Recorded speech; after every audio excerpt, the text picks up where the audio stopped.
Well, we are live, Smackdown from Detroit, Michigan, and Samoa Joe has been pacing around the ring for the past 15 minutes, waiting for us to start. He is waiting for the monster of all monsters, Braun Strowman, to show his face after what he did to him on the previous Smackdown episode. He is waiting for Braun Strowman, and it sounds like he won't have to wait much longer because Braun Strowman is here. He's storming down to the ring. Samoa Joe's not going to waste any time. And here we go. These two going at it right here on Smackdown. An absolute brawl to start the show with two men that quite simply do not like each other because Samoa Joe had returned after losing the WEDF Championship to Dolph Ziggler at Summerfest on the previous Smackdown.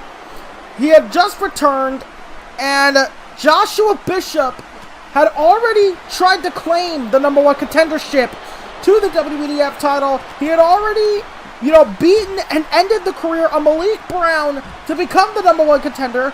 But then there became a problem because Samoa Joe was the previous champion. So you think Samoa Joe is next in line for a title shot. So the way DDP thought to settle it was Joe versus Bishop. Winner gets a championship opportunity at Dolph Ziggler at our next CPV Battleground. However, Braun Strowman had to throw a monkey wrench into the entire scenario by causing a no contest. And Braun Strowman, I guess, to force his way into the championship scene, but thou does not taketh from Samoa Joe without consequences. And Samoa Joe is gonna make Braun Strowman learn that the hard way, but Braun Strowman is bigger and meaner on this night than Samoa Joe, it appears. Oh, God! Running power slam onto the LED stage. No matter how much fabric you're wearing, that is your back on such a rough material. And Braun Strowman throws Joe aside like trash. It seems like the monster of all monsters has won the fight for the night. And oh my God! Braun Strowman just got laid out by Joshua Bishop. Joshua Bishop with a boot right to the face of Braun Strowman. And Dolph Ziggler, yeah, no kidding, he's got his work cut out for him.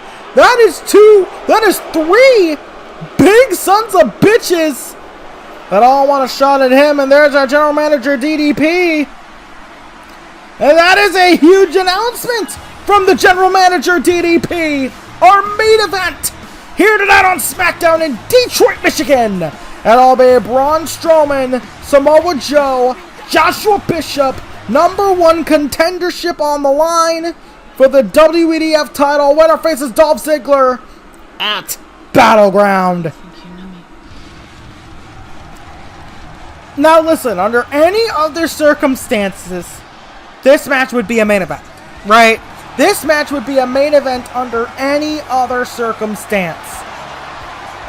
But we just saw the 1% of the time where it's not. That is a huge monster mash of a main event. And that means this match will be opening the show. They always do say that if you're not last, you want to be first. And that is the case with Edge and his opponent tonight.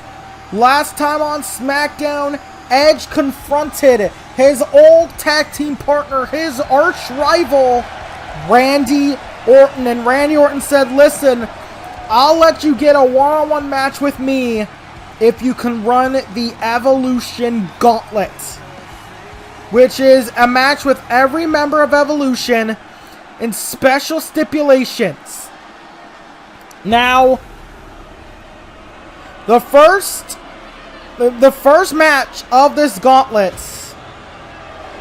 is this man. A member of the legendary Samoan dynasty.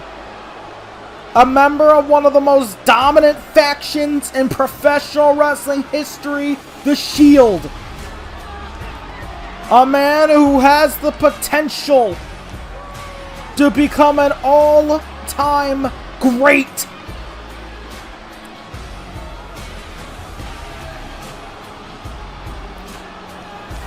The man who calls himself the Tribal Chief, Roman Reigns, the newest member of Evolution, the future of Evolution. Triple H and Randy Orton took him under his wing after Roman Reigns stabbed his brothers in the back.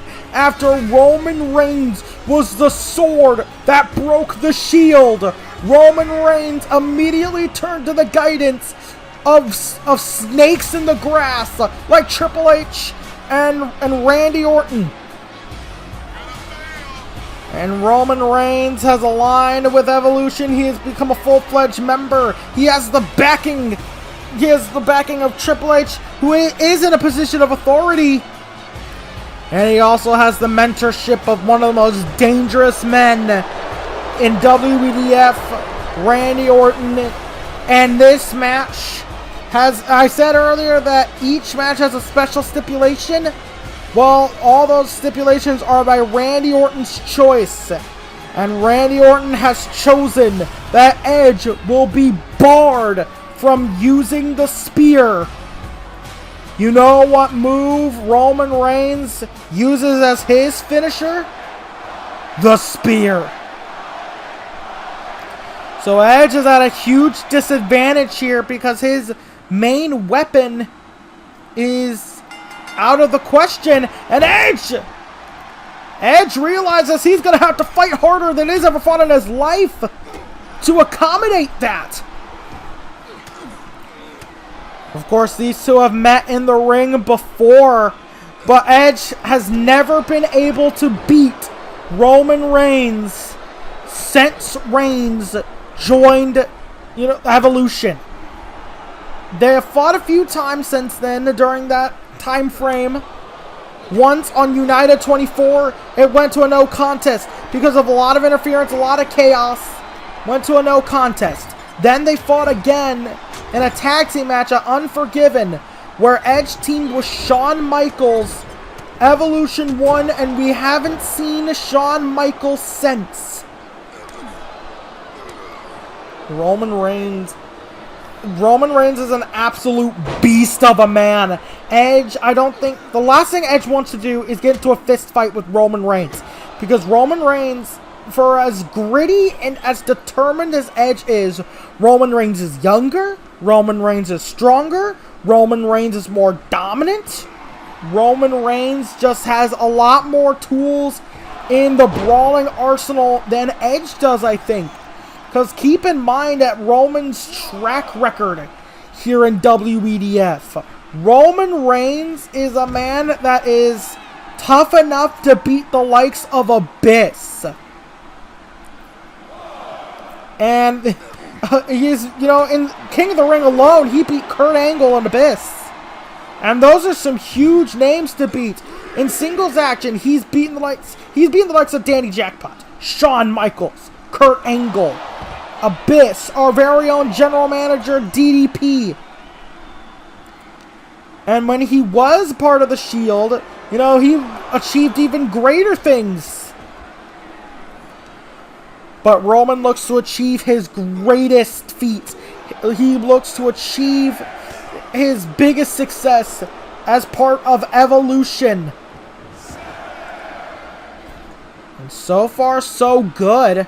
Roman Reigns has not lost a match since betraying his brothers.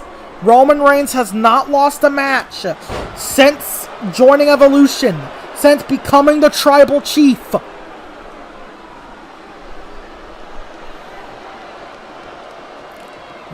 Edge. Edge is in a world of trouble here.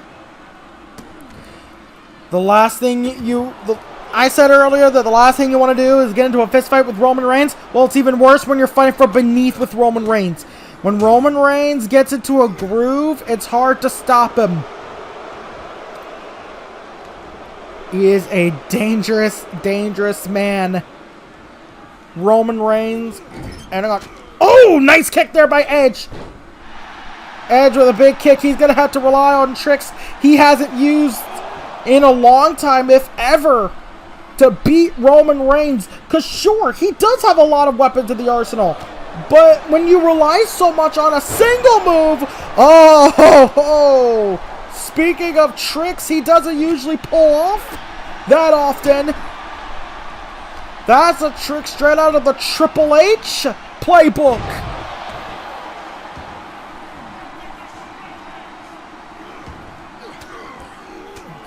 Reigns taking control almost immediately.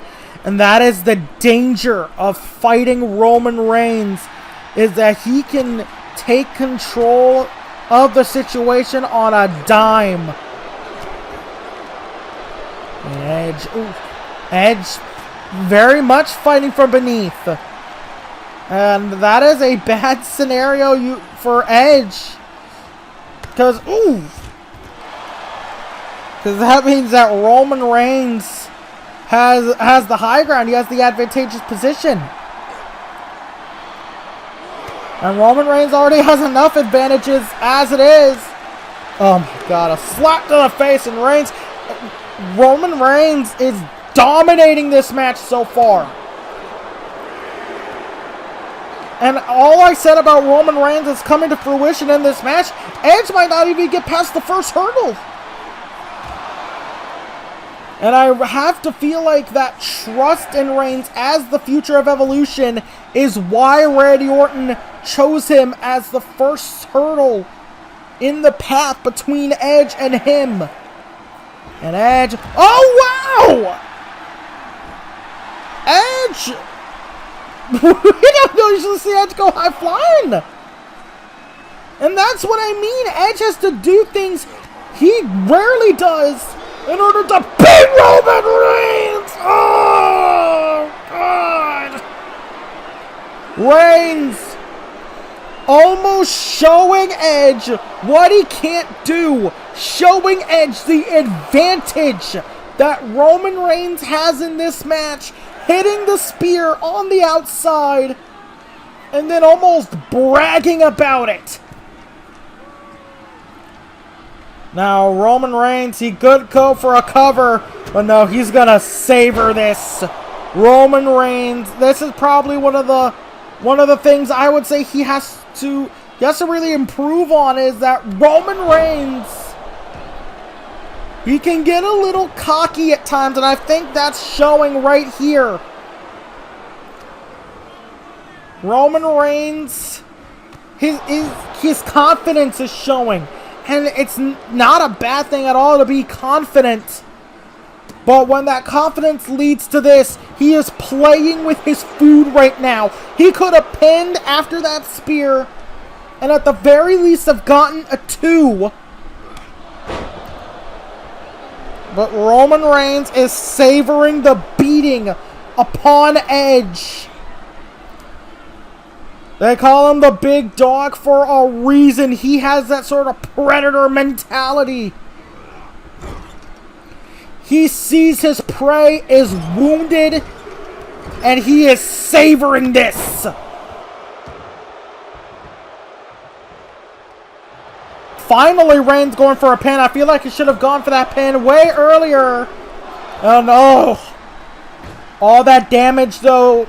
All that extra damage, though, did not get a 3 count, but it got a very deep 2. Reigns looking at Charles Robinson almost in disbelief. But he has to stay focused. He has Edge on the ropes. Edge is a man who has dealt with a lot of injuries in his time. His body, he has done a lot of spectacular things. And it feels like his body is wearing down on him. Roman Reigns has to use that to his advantage.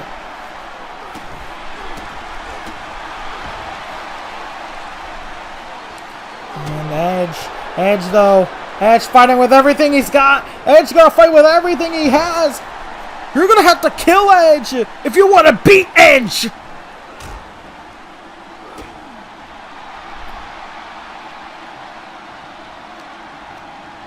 Edge sends Reigns into the corner, throwing strike after strike, doing whatever he has to do. This almost feels like a matter of survival for Edge. This almost feels like a matter of survival. Go for a cover. One. No. Not even a 2 yet. That is a huge discrepancy in damage dealt between these two men. That Edge was almost beaten. And oh my God, Superman punch! Out of nowhere! 2! No! And that's what I mean. Roman Reigns almost picked up the win off a Superman punch. Edge can't even get a 2. So Edge is going to have to hit some big moves and fast, because I don't know how much longer he's going to be able to withstand the punishment that Roman Reigns is delivering upon him. Big powerbomb, 2. Oh, just barely a 2 though. Just barely a 2. That's not good. Edge. Oh, man! Cause that. Hold on. Oh, only 2. I was going to wait to see if that was it, but that's not going to be it. Of course that's not going to be it. Edge hasn't done enough damage. But that Edge-O-Matic is a really good start. And then the body splash. If Edge can keep hitting big moves like that, he can really close the gap between himself and Roman Reigns. Oh, man, execution! Execution! 1, 2! No, only a 2. But he's done enough to at least close the gap between himself and Roman Reigns. And right now, that's all Edge can ask for. All Edge can ask for is a slightly lesser gap between himself and Reigns. And, ooh, flapjack there by the Tribal Chief. Reigns, that's smart. 2, no. And that is why Triple H and Randy Orton see so much in Roman Reigns. Roman Reigns pulled ring IQ almost beyond his years. You know, Roman Reigns, at the end of the day, he hasn't been in WEDF for way too long. You know, not to the same level of experience as Edge. Wait, what's Edge doing? What's Edge doing? What the fuck? What? Oh, of course that only gets a 2. Petey Williams be damned.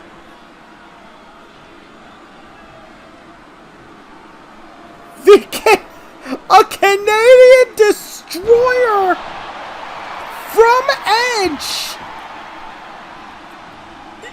From Edge. Guys like in his 50s? 50s? 60s?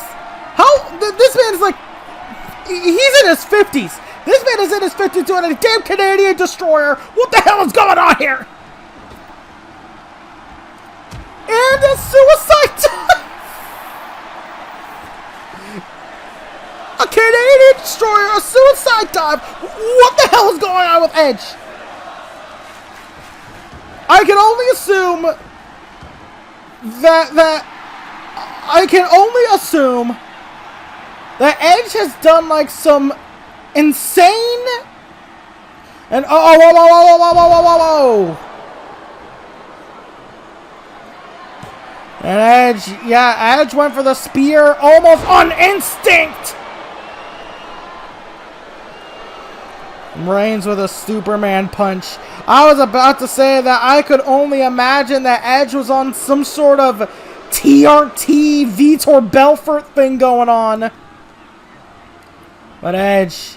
Oh, wait. Edge, oh! Reigns almost shut it down with a spear. Oh, my God! RKO!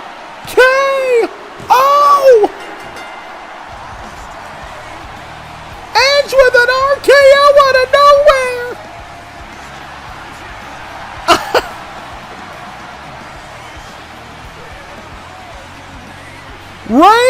almost shut Edge's dream down, but Edge dug deep. Edge hit an RKO, and that was enough to give Roman Reigns his first loss since. Oh, wait a minute! Wait.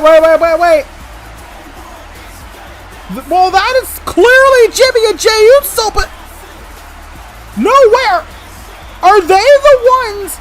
Last episode of Smackdown, the New Day were traded for a tag team. Was this who the New Day were traded for? Oh, wait, from behind! From behind! That's Dave Bautista! That's Dave Bautista! What the hell is going on here? Dave Bautista! I thought it was filming a movie with Jason Momoa! What the hell is going on? Oh god! The Usos watching on as Batista beats the hell out of Edge! What is happening? Oh wait, Batista! We've seen this so many times! Batista! Bomb! But why is he here? Why is Batista here? After all this time, we haven't seen Batista since. Oh my god, wait. We haven't seen Batista since the road to Summerfest.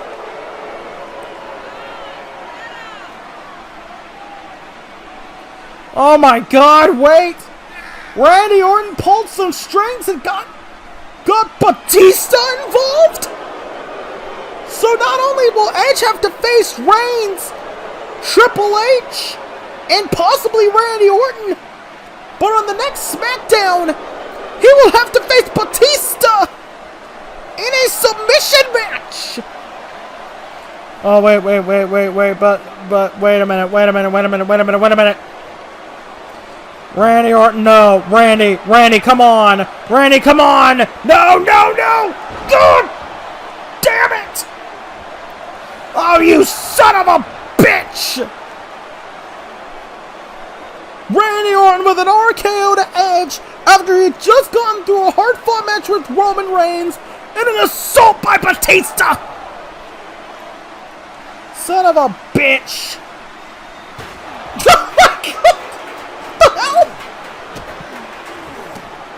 Well, Smackdown is clearly we're not getting any breaks here, because that's Finn Balor being attacked by R-Truth. Now, if you don't know the history here, oh my god. You don't know the history here. At WrestleMania, R-Truth won the SmackDown, well, not the SmackDown, the Raw Money in the Bank contract. Got drafted to SmackDown. So it started off as him having the Raw contract and Daniel Bryan having the SmackDown. Then they had to trade because they were drafted to the opposite brand. So R-Truth was a Mr. Money in the Bank for a significant amount of time. And then on SmackDown 379, oh god! He tried to cash in. Finn Balor cost him that briefcase match. Cost him that cash-in match. And clearly R-Truth hasn't forgotten that Finn Balor cost R-Truth his Money in the Bank.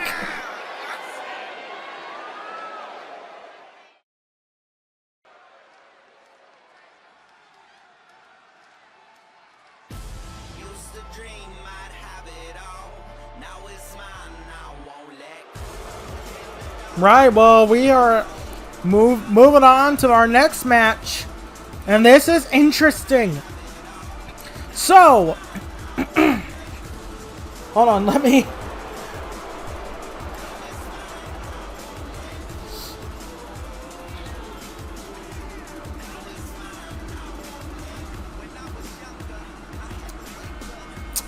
I needed a drink there.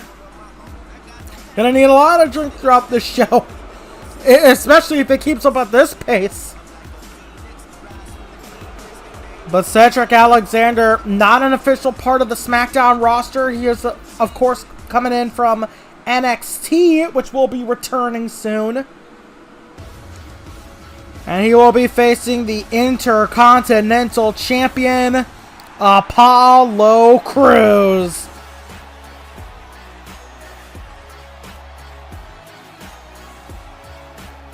Now, Crews is interesting because very clearly he's getting shitty management. Let's be honest. You know, Apollo Crews doesn't exactly agree with all the shenanigans of Titus O'Neil here. But at the same time, Crews, he won the WEDF Intercontinental Championship in his debut. Right? He won the title in his debut. Which, you know, is... He won the Intercontinental Championship in his debut. And... So that's gotta give Titus O'Neil something, right? That's gotta give him something that he helped Apollo Crews win the championship in his debut match. But since then, oh my god! Since then, Crews has kind of been searching for that next big challenger. Because, as you saw on... on United, John Morrison kind of suffered some injuries from their last encounter at Unforgiven, where Crews was the defending champion. Crews has only wrestled for a total of 3 matches in WEF. This is his 4th match here against NXT Cedric Alexander. And Cedric Alexander, of course, he is coming here representing NXT as part of the NXT Talent Initiative. So there's a system on Smackdown called the NXT Superstar Initiative. And what that means is a member of the NXT roster will get an opportunity at a main roster competitor. And they will get that opportunity against the main roster competitor in a singles match. Oh my god. And ooh, nice suplex by Crews. It usually takes place on United, but here it is a special SmackDown TV edition of the NXT Superstar Initiative! Oh my god! See, this is why it's impossible to hate Apollo Crews. He is the ultimate hybrid athlete, is Apollo Crews. He can do power moves. He can wrestle on the mat with you. He can wrestle with the best of them on the mat. He can do the high flying. He can do the submission. Anything you can do, whatever your wrestling style is, Apollo Crews can match you in it. And he'll gladly match you in it. That's probably the biggest flaw that Apollo Crews has, is that, you know, he's very much willing to play somebody else's game. And being the ultimate hybrid athlete means that you're kind of a jack of all trades, a master of none sort of thing. But calling Apollo Crews mediocre at anything is a huge disservice to the champion. Crews. Look at the power of Apollo Crews. Look at the power of Apollo Crews. The showmanship. But it cost him. You know, you can be as charismatic as you want, but if you take your eyes off the prize, you're gonna feel the pain. Cedric Alexander dropping him on his head with a brain buster.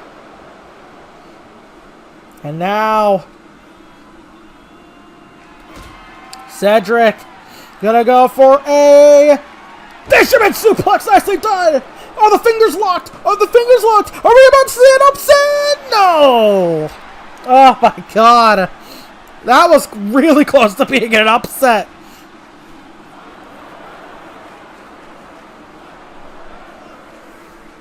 And Cedric. Oh, nice headbutt by Cruz.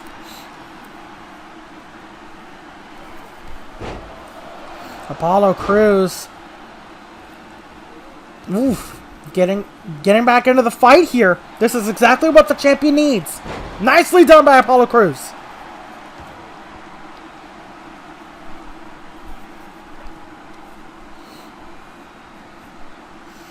I apologize if you hear me sniffle a little throughout the show. I'm a little under the weather. But this show is certainly cheering me up. That's for damn sure. The excitement of Smackdown! I gotta say, the excitement of Smackdown, unmatched by any other show on WEDF right now. And, oh, nicely done by Apollo Crews. Big elbow after the one-handed spine buster, completely showing why he's the ultimate hybrid athlete. He does a huge feat of strength like that, followed up with a big high-flying elbow, and then the Crews control powerbomb. Very good performance by Apollo Crews. Cedric Alexander, though, brought the fight to him. He brought the fight, but Crews remains undefeated, unbeaten here in WEDF. And in a short time here, he has already made an incredible impact. Apollo Crews, I'm really excited to see where the Intercontinental Champion goes in the future.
That is a big match confirmed for United.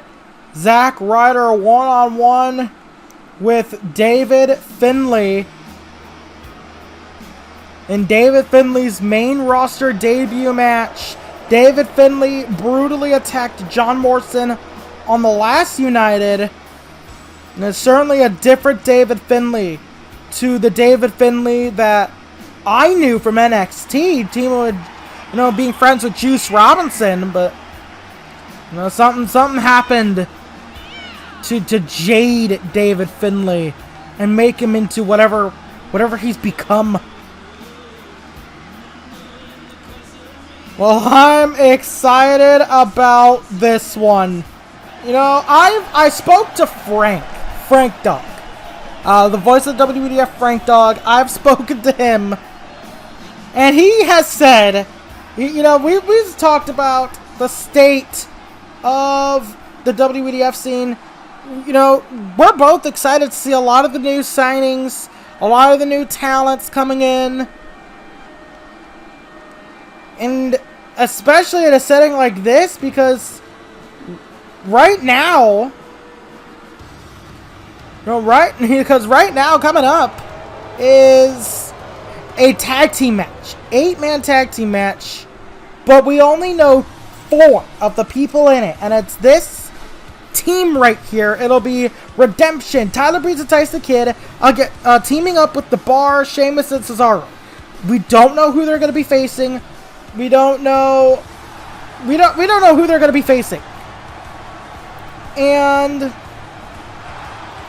I'm interested in seeing who they wrestle tonight, cuz they don't know, we don't know. And how do you prepare for what you don't know? But at the same time, you also have to deal with the absolute clash of personalities that are Redemption and The Bar. One team are tough as nails, bar fighters. They want to hit people as hard as possible. You know, Sheamus and Cesaro. Cesaro's an absolute fucking superhuman, man. Cesaro is built different from everybody else. He's built different. No, Cesaro is not normal. He is not human. I don't know what they made, what kind of Swiss lab they made Cesaro in, but let's see who they're facing.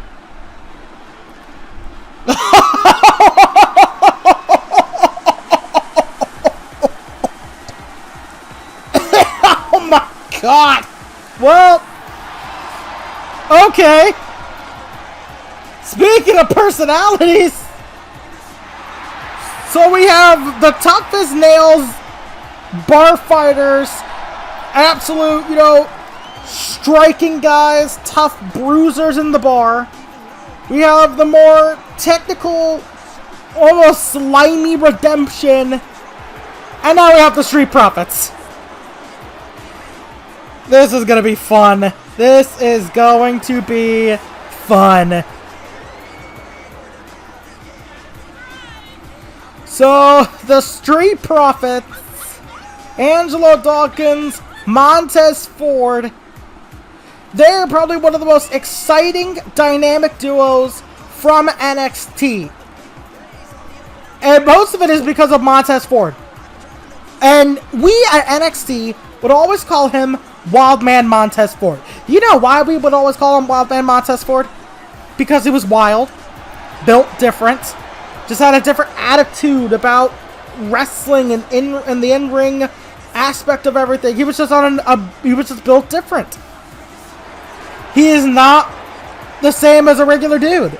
You know, he's insane.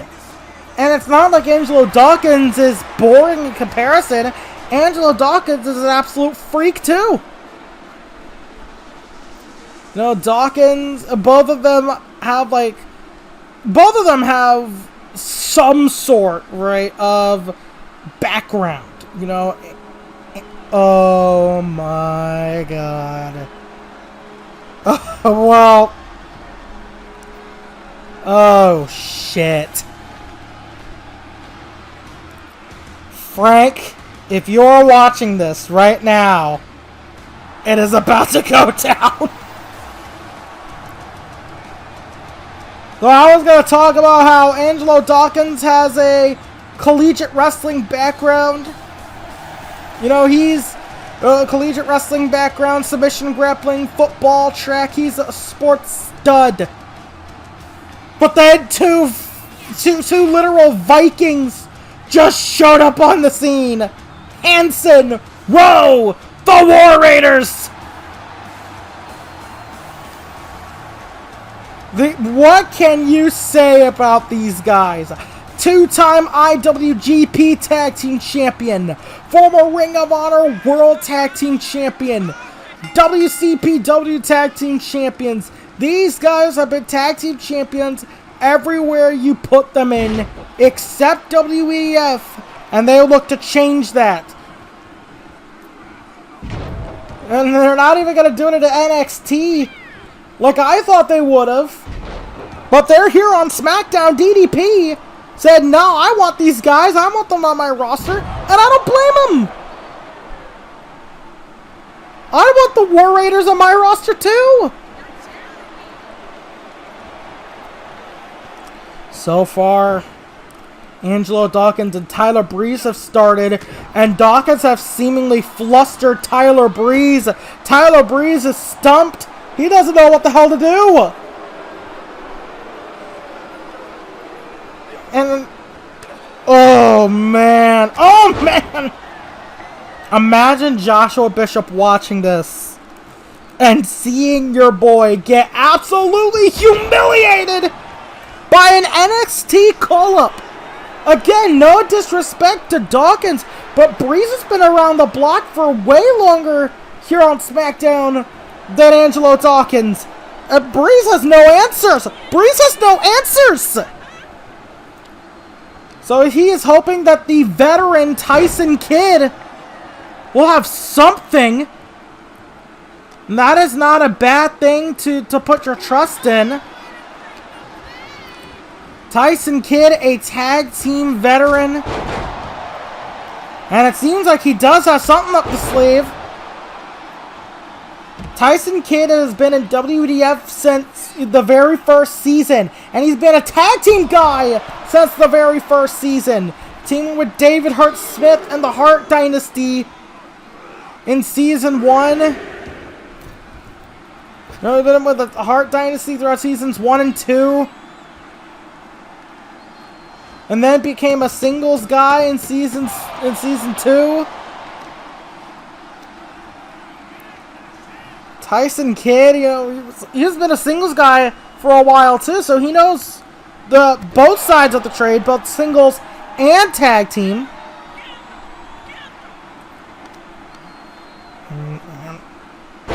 Tyson Kidd's even got a World Heavyweight Championship match one time against Shawn Michaels, so he knows. He's been around the block. He knows.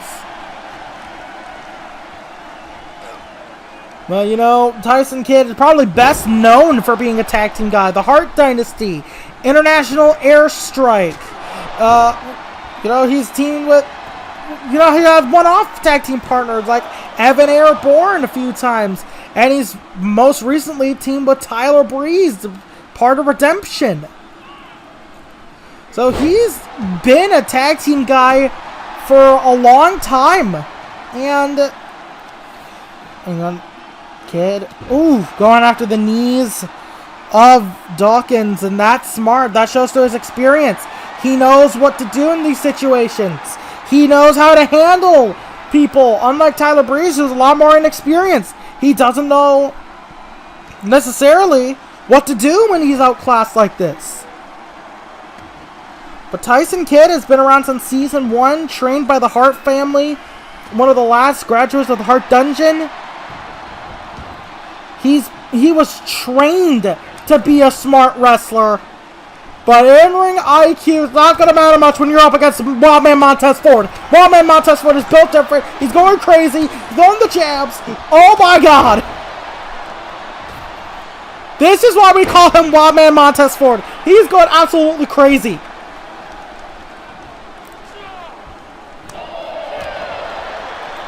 You can be as smart as you want, but if you're dealing with someone that's crazy, not much you can do there.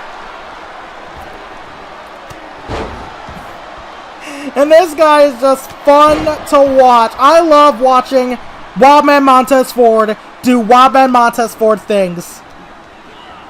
Because you're going to get a hell of a show out of it.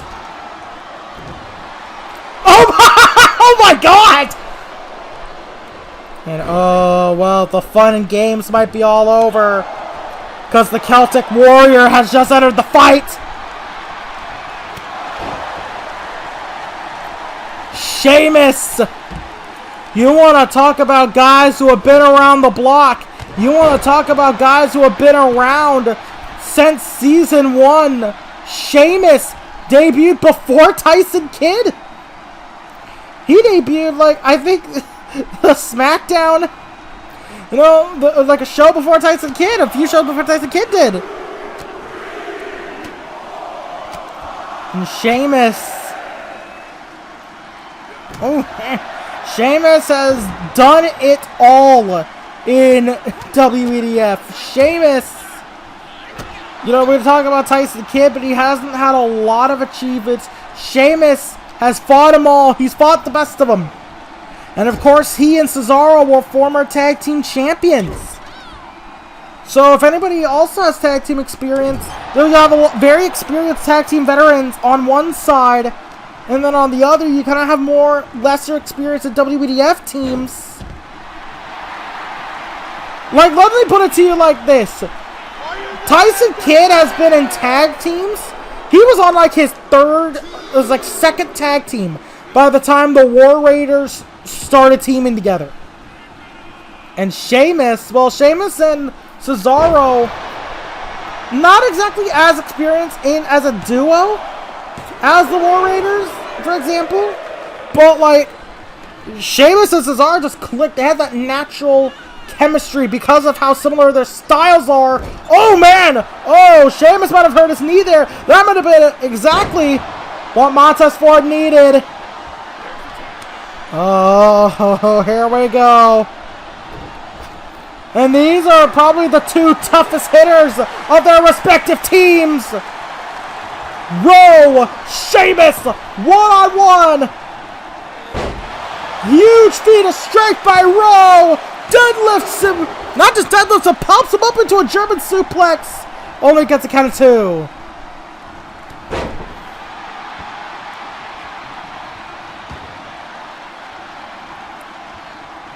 So far, get this, so far, the War Raiders have never lost a match. The Street Profits, though, kind of have a little bit of a losing record. So they're kind of on the opposite sides of the win-loss spectrum. Whereas both members of Redemption have more losing records. Sheamus and so do the Bar. Sheamus has the best win-loss average. It's almost 50-50. Oh, wait a minute. Oh, wait a minute. Well, Sheamus digging into the bag of tricks and hit all 10 of the beats. No, I'm not going to try and pronounce what the move actually is. Beats of the Battleground. I'm going to say Battleground and then get yelled at for getting it wrong. But he hit all 10 of them. Sheamus. Oh my god! What, is that like an 11th? Good god!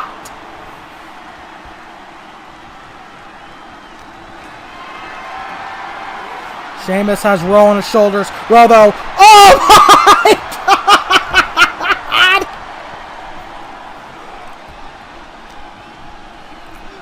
god! Raymond Rowe. Or just Rowe, as most people call him. Tried to knock out Sheamus. Oh, and here comes the Warbeard. And a big spot. That man is like 300 pounds, man. That is 300 pounds on your ribs. I don't want any of that. Oh my god! I don't know why Redemption are wanting in. I don't think they actually want in. I don't think they actually want in. I think they just want Sheamus out. Sheamus avoiding a second splash. Sheamus. And Sheamus with a tag to Cesaro. The Swiss Superman is in the match.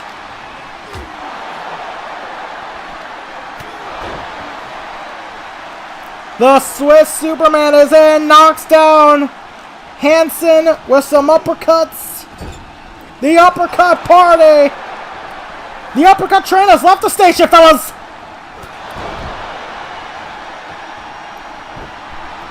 The uppercut train has left the station, one and all.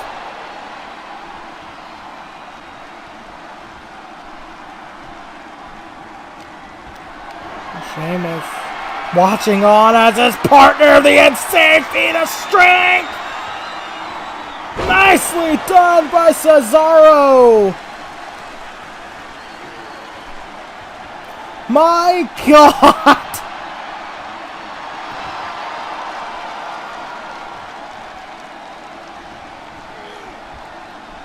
And drop, no.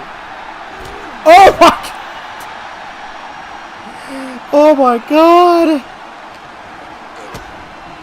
Wait. Gonna go for a Tiger Bomb. Nicely done. One. No, only a one. Not a lot of damage is being dealt across these 8 competitors. Oh, come on, Little Nate. Well, I'm just glad it didn't mess up Hanson too bad. But man, Little Nate needs to get out of the way. Little Nate. Oh, wait. And nice pile driver there. Shout out to Bam Bam Bigelow.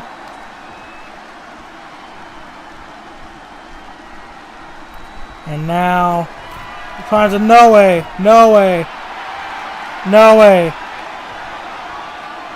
Oh, wait. Sheamus got up on the apron. Hanson saw him out of the corner of his eye.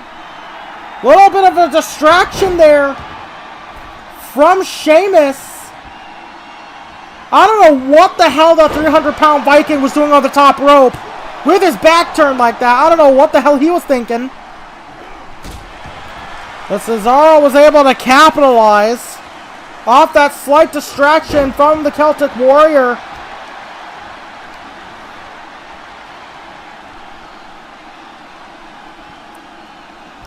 No way. Oh, wait. Hanson's not hurt enough. Not hurt enough to stay down. I think Cesaro has some sinister intentions. Oh, wait. Cesaro with a Tiger Bomb. Now Cesaro. No fucking way. Oh, my God. Frank Dogg's marking out right now.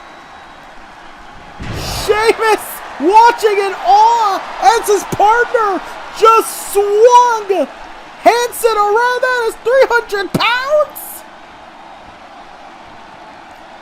Frank Dogg is losing his damn mind. I know he is. He's losing his mind. And Cesaro went for the neutralizer. Hanson, he needs a break from the damn swing. I know he needs a break from the swing. World strongest slam by Hanson. Hanson's got to be thrown off his game. What the hell do you do? Someone just swung you around like you weighed 3 pounds. Well, clearly you go back on the top rope. And a moonsault! Moonsault by Hanson! What the hell, man? And the tag was made to Raw Fallout. Nobody kicks out of Fallout. And Cesaro won't be the first. That was an incredible demonstration of all our tag teams here in WEDF. That just goes to show how stacked our tag team division is.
Well, we are back here on Smackdown in Detroit, Michigan.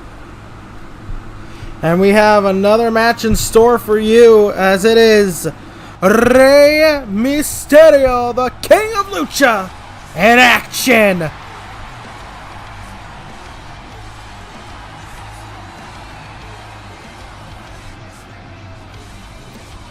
Now, Rey Mysterio, Rey's had an up and down season 4.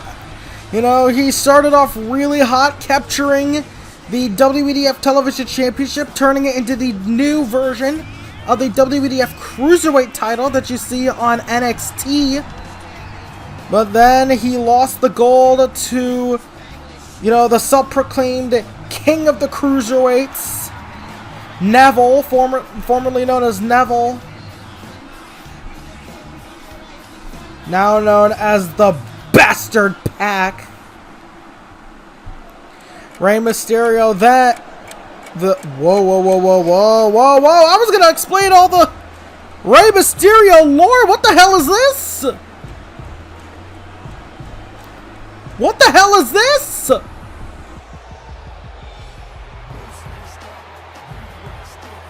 Well, that is MVP. What? MVP is here, but he's not just to compete. What's going on here?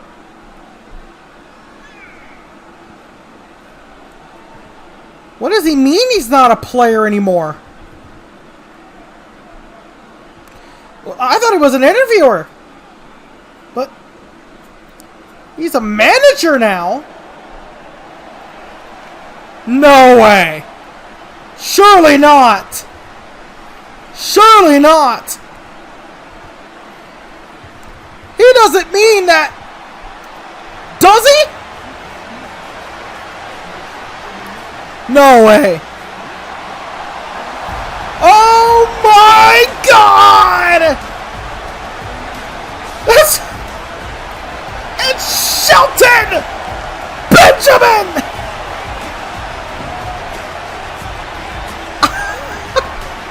Shelton Benjamin back in WEDF. What the hell? Shelton Benjamin, one of the most criminally underrated performers, athletes in professional wrestling history. Shelton Benjamin. Oh my God. This is kind of a classic match here. Mysterio, Benjamin. Here we go. You want to talk about two men who have been in here since the very beginning? Shelton Benjamin main evented the very first ECCW show, while Rey Mysterio was on one of the earliest Smackdowns.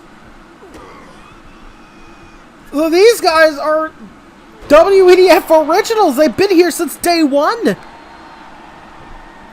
Over here, no. These are two world-class veterans. You're going to see some absolutely high-performance wrestling from these two. Maybe they won't have as many dazzling moments, though you certainly will get some dazzling moments from Mysterio. But it's not. But you know, you're not going to get two wrestlers who are going to be the future of the business. You're seeing veterans. You're seeing veterans of the craft, guys who have been at it for years, who know each other very well inside that ring. There have been many occasions where Rey Mysterio and Shelton Benjamin have crossed paths with each other. And, oh, nicely done by Mysterio. Mysterio gonna cover here. Gonna cover here. One. No. Yeah, there have been a number of occasions since Shelton Benjamin's days at Team Angle in the early 2000s. Lots of tag team scenarios where Rey Mysterio has teamed with numerous partners against Shelton Benjamin and Charlie Haas. They've had their fair share of singles action. Benjamin has the ankle lock here, homage to Kurt Angle from the Team Angle days.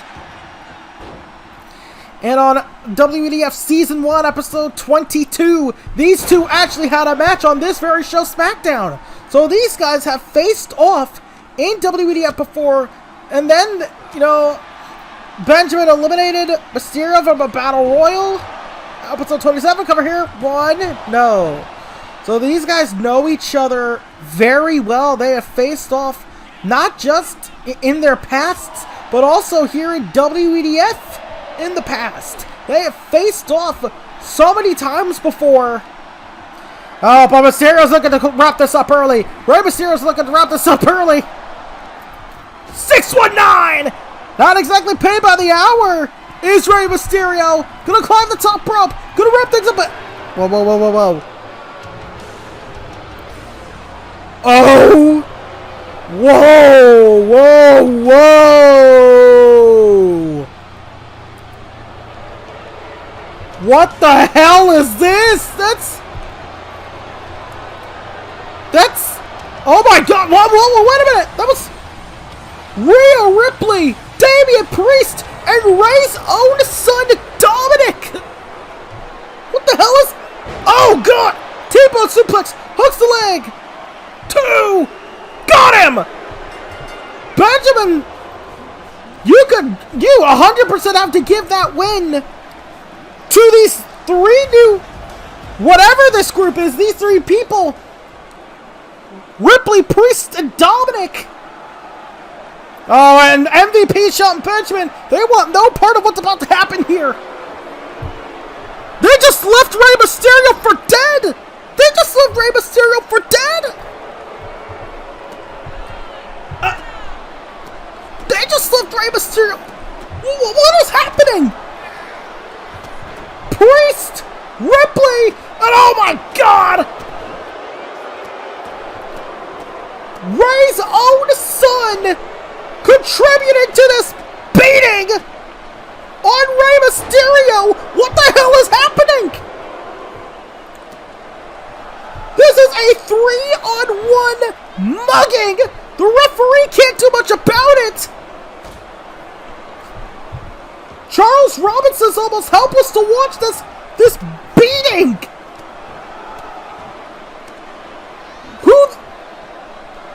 When the hell did Priest and Ripley get here? And what the hell did they do to Dominic?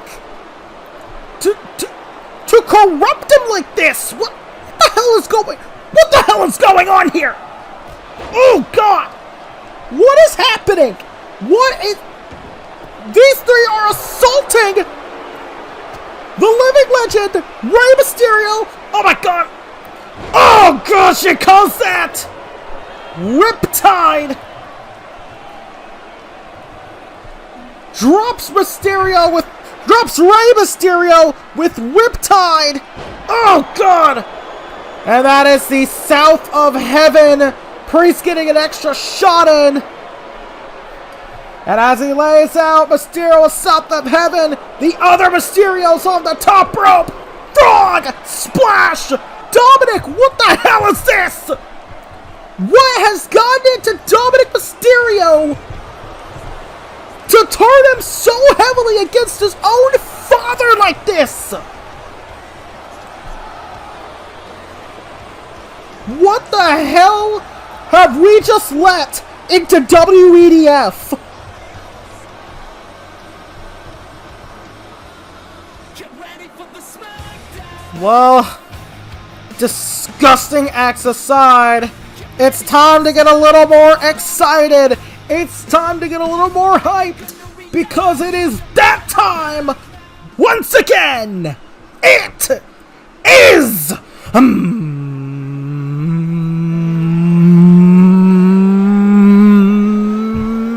main event time! And it is for the #1 contendership to the WEDF title. And out first is the Samoan submission machine, Samoa Joe.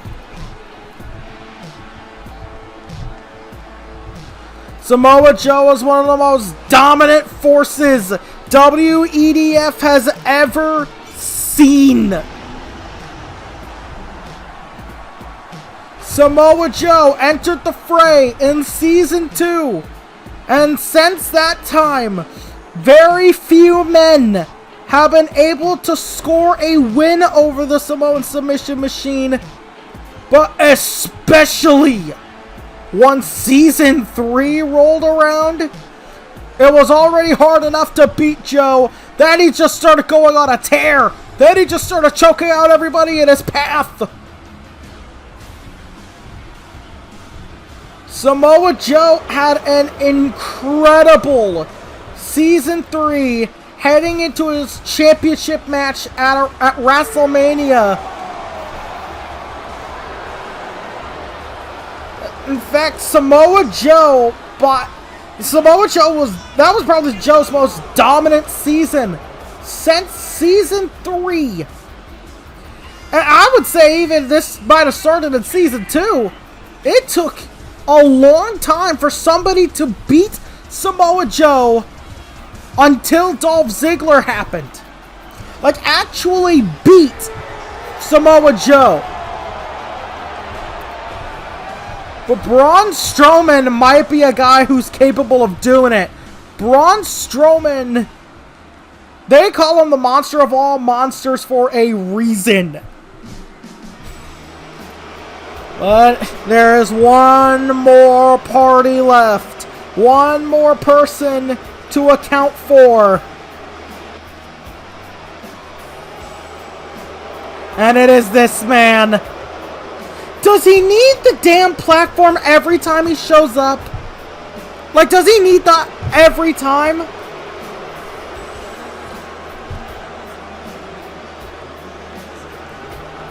Ugh. Oh, Joshua Bishop. Say what you will about Joshua Bishop, but he is decorated in the CAW scene. He is decorated. One of the biggest names in the scene.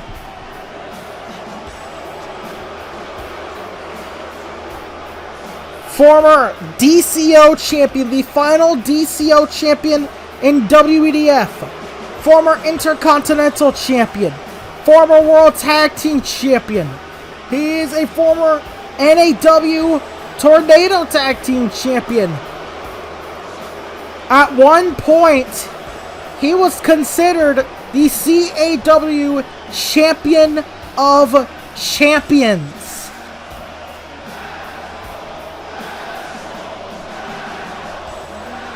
And that is quite a steamed company as it might seem. But that is still, that's still an impressive accolade for Bishop to have the CAW Champion of Champions. And Joshua Bishop's just been around the block.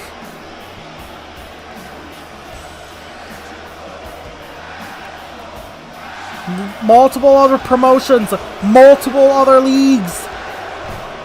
Joshua Bishop's been to the mountaintop almost everywhere except for WEDF, and he has come close a number of times.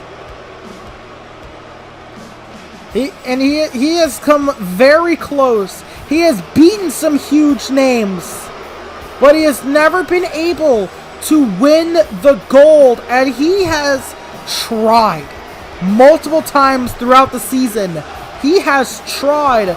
This first opportunity, ironically enough, lost the Fatal 4-Way to Dolph Ziggler for the right to face Kurt Angle at Lashing Back for the World Heavyweight Championship. Then his next opportunity at World Title Gold was for the WEDF Championship. Joshua Bishop battled Samoa Joe. At last resort, it did not go his way. Bishop tried and tried, had another title match, Fatal 4-Way with John Morrison and Shawn Michaels, lost to Joe at Night of Champions Extreme Rules, was in the King of the Ring tournament, lost to Shawn Michaels. These two rivals staring each other down. Bishop has tried so many times to get to the World Championship scene. This is another opportunity. He cannot waste it. Here we go. Oh my God. And I think these two realize that Braun Strowman might be the bigger threat.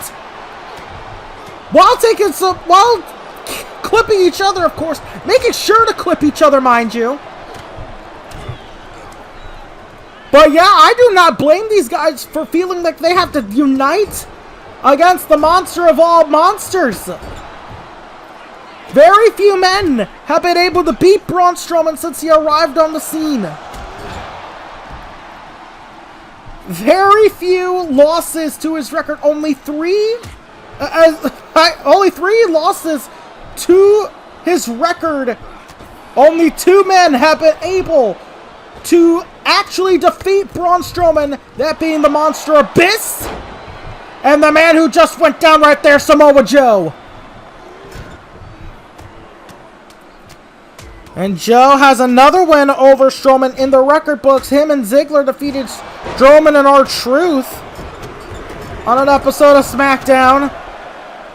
So, as far as the record books go, Samoa Joe seems to have the number of both these men, which is apropos given how dominant he's been.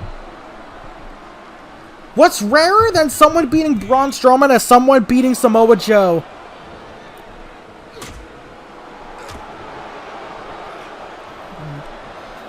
Oof. And Joe, these 3 monsters all want a shot at Dolph Ziggler. Imagine being Dolph Ziggler. You gotta watch these. This is absolute monster mash. Oh, here we go. Joshua Bishop tried to talk some shit, but you don't talk shit to Samoa Joe. You don't talk shit to Samoa Joe unless you want to eat it. Oh, wait. Strowman. Ooh, Strowman had Joe goozled.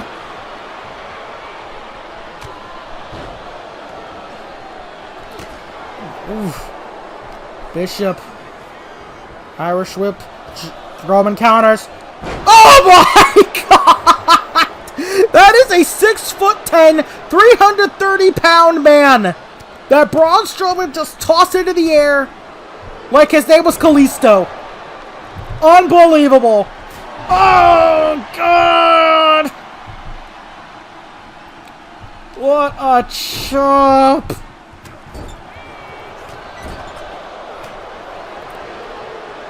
And, oh my God, a drop kick. Braun Strowman with a drop kick. That is... Oh, nice body slam by Braun Strowman. Braun Strowman, not exactly the lightest guy either. 6'8", 355 pounds. Samoa Joe probably is the lightest of the batch. 6'2", 282 pounds. But we call 282 pounds the lightest. That's because the other two are damn giants.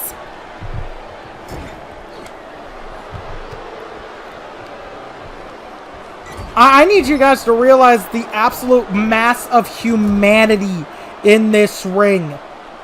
You know, if you don't count Charles Robinson, everybody in this ring, all the actual in-ring competitors in this ring add up to 967 pounds. That is insane. Well, right now... Look over here. No. 282 of those pounds just got thrown to the outside as Strowman has Bishop all to himself. And Bishop. Oh, choke bomb to Braun Strowman. Gonna go for a cover here. No, Samoa Joe's there to break it up. And that is the difficulty you have in a multi-man match. You know, you really have to have odds in the back of your head because you have 3 people to deal with. You know, you have 2 extra people to deal with. And, you know, you have 2 opponents. There's 3 guys in the ring, not just too, so you have to be aware of the third man at all times. He just called him a midget. This is not what we're doing, is it? Oh my god. This is not what we're doing, is it? No way this is what we're doing. No way this is what we're doing. No way. No way this is what we're doing. We are not having a Joshua Bishop and Braun Strowman dick measuring contest right now. And they are using Samoa Joe as the dummy. Oh my god! Well,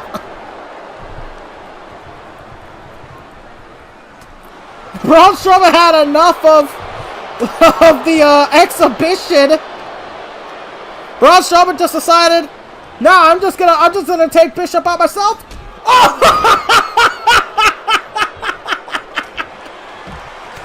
He bounced him out of the damn ring! Oh my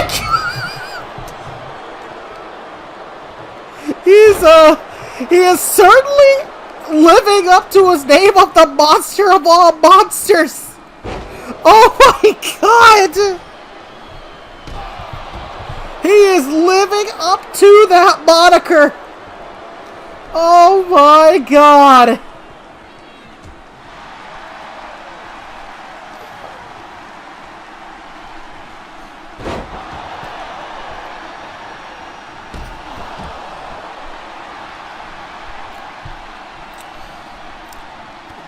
I needed to take a drink for that. There's this meat mania going on in the ring. This is meat madness.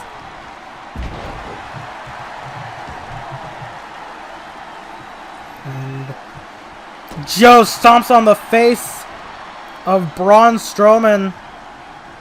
And oh, and a chop. Oh, but Strowman stays up, and notice Joshua Bishop. He is waiting. He is buying his time on the outside. Joshua Bishop, despite being the tallest, the biggest, and the strongest in this match, he's also an absolute snake in the grass. He is willing to wait his time. Joshua Bishop is a despicable human being, and everybody should know that. Oh, God! Bishop with a big boot to the face of Joe. In the corner, no.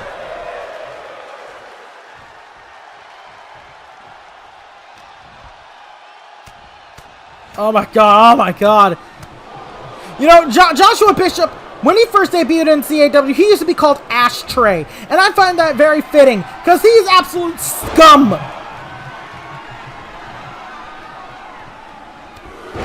Absolute scum.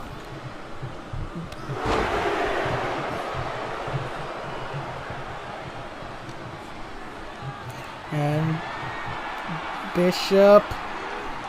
Oh my god! Throwing Braun Strowman to the outside like he weighs nothing. And Bishop gonna suplex Samoa Joe. Nicely executed. I hate to give him his props, but you have to. Bishop. Oh, what the hell is this? Joshua Bishop. Joshua Bishop. Oh, God! 1, 2. No! Braun Strowman caught the referee a little bit. We here at WEDF have a real problem about referee abuse. We have a real problem about referee abuse. We need to do something about that. Oh God! Oh! Joe holds on to him, and this is what he calls the Chimeraplex. The Chimeraplex, but from behind, Bishop. And he's going to try and pick up the scraps What did I tell you? He's a shitty human being! But that's not quite enough. Not quite enough. Goes for something there. I think it was gonna go for that bicycle kick, for that bicycle boot. Modified version of, oh god, the boom headshot that he hit on Joe in the corner earlier. There it is! Boom! Headshot! But that is to take Strowman out of the match. He wants to hit it on Joe. Joe realizing. No. Samoa Joe had it too well scouted. Oh, the time for the muscle no. Fall of Ideals, no. Oh, was Joe was going to go for something. Oh, Fall of Ideals, no. These guys have their moves, each other's moves, too well scouted. Oh, but not that one, the CCS and Sakiri. Oh, but Braun Strowman's back into the picture. Braun Strowman's re-entered the fold. Braun Strowman re-entering the party here. Has Joe in the corner. Sends Bishop into the corner. What the hell? No way. Braun Strowman, no way. He's gonna choke slam them both at once. Braun Strowman with a double choke slam to Joshua Bishop and to Samoa Joe. Braun Strowman's gonna steal his way into the WEDF Championship. Whoa. Our lights are out. The lights are out. What's happening? Oh my god. Braun Strowman's on the floor. Who the? Oh my god. What the hell's the monster? Abyss! We haven't seen Abyss since Summerfest! The monster is back! What the hell? The monster Abyss has returned! He has risen from the dead! Why is he going after Strowman? Why is Abyss going after Braun Strowman? Abyss beating the hell out of Strowman! Abyss just cost Braun Strowman the WEDF title! But why? Black Hole Slam! But why? Oh no! No, not like this! Bishop has his arm over Joe! Damn it! You have to give that to Abyss! Braun Strowman had power slammed Samoa Joe! Who the hell is that? Well, whoever that is seems to be aligned with Abyss, and my god, there's your title match. Joshua Bishop, Dolph Ziggler, WEDF Battleground. Disgusting way to win it from Joshua Bishop. I'm Connor Whitty. Until next time.